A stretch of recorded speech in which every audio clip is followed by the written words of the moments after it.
Hello everyone, today we are going to be demonstrating how to repair a tire.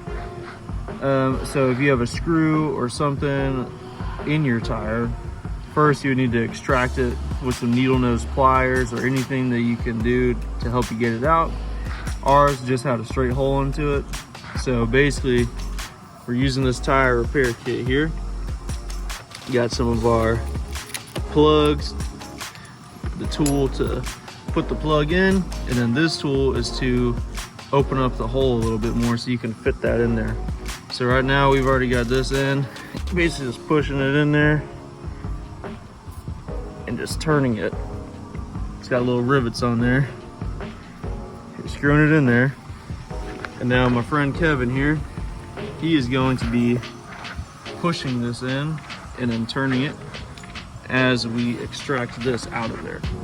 So we'll go ahead and demonstrate this now. And it can be hard.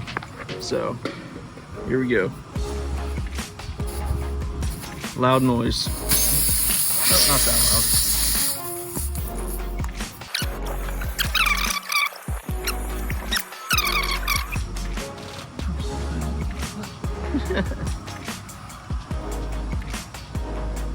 There we go.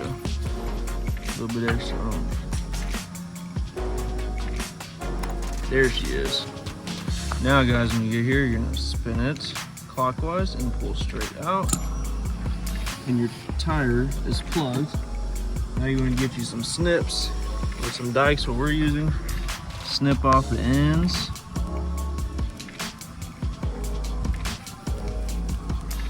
Sometimes these also can be a pain to snip off. Snip off the ends right there.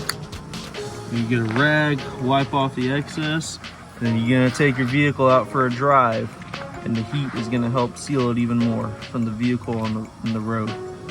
So that is how you plug a tire.